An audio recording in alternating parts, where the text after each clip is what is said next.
My name is Jamira Newby. I'm a senior strategic communication major at Morgan State University. And joining me today is Calvin Ball, who is Howard County's executive. And Mr. Ball, I'd like to thank you so much for joining me today and allowing me to interview you on this historic election. Well, thank you so much, and I'm glad to be here. So my first question for you is, what is your reaction so far to this presidential election? Well, they're still counting, and I think that that is what we expected.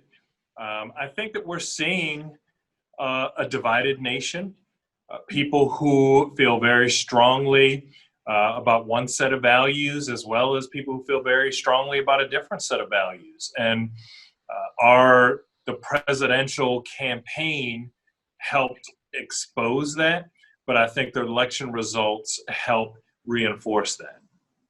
Yeah, I definitely agree. I feel like everybody needs to keep in mind that votes are still being counted. I know we're really on edge and really is a make or break situation regardless, no matter what it is looking like right now. So does this outcome right now surprise you at all? Why or why not? Well, I think we're looking, and again, they're still counting, and there are some major counties and congressional districts still out. But one of the things that we're seeing is that President Trump actually performed better with Black and Latino population than many expected. And I think given the rhetoric that many of us found very divisive and negative, he obviously was speaking to some people who shared his beliefs and his values.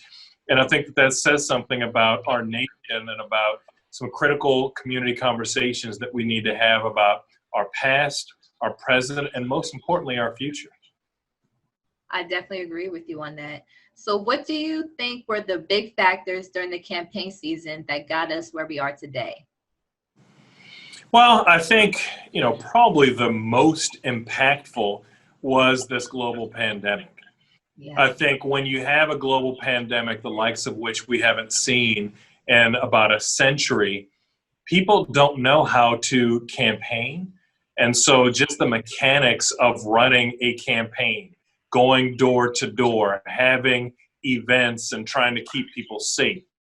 Also, it was the predominant issue that I think impacted people's lives. And what we've seen is increasing difference of opinion about how severe and how to manage it. We have people who are very concerned. They're listening to the scientists and they're trying to exercise what they see from the Centers for Disease Control and wearing masks and trying to stay 6 feet apart when possible.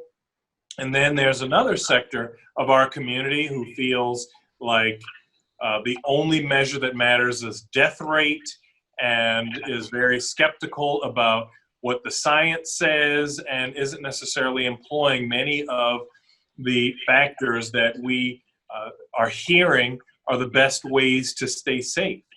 And so I think as that COVID-19 impact unfolded, it really greatly impacted how the campaign was run. Yes, and as someone who is working with campaigns, that's pretty much part of my major, not all but part. Campaigns is not an easy thing, especially not easy during this time. And another question I have for you is, do you think or hope, what do you think or hope will happen in the next few weeks? Do you have any concerns? Do you have any hopes? Well, I think the most important hope that I have is that every vote is counted. I truly believe that our vote is our voice. And everyone who was able to cast their ballot, those ballots should be counted. I also think that we should do what we can to ensure that there is faith in our democracy. This is our system of government, and people should have, hopefully that we've earned and will continue to earn, a faith and a belief that our systems and our structures in place that are designed to not just educate, but also empower and serve the people can work effectively. I think those are the most important things to me. And I think that by now, all the votes have been cast. And so now we just have to go through the process and hopefully exercise a little bit of patience. Yeah, but it's just getting so hard, especially during this time. We just want to hurry up and know. And lastly, is there anything else you would like to share with us about the election 2020?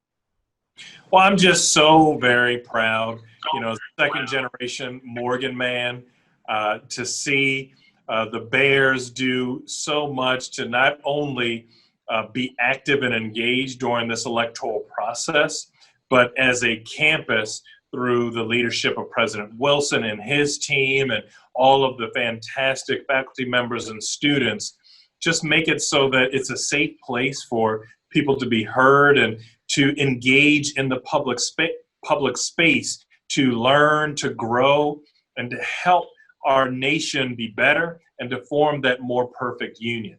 That to me is truly the hope, the deep hope of democracy. And Morgan State University is the embodiment of that hope. Yeah, I definitely agree with you on that. So I would like to thank you so much again for allowing me to interview you. I really appreciate it for you to take the time out your day and just talk with me about the election.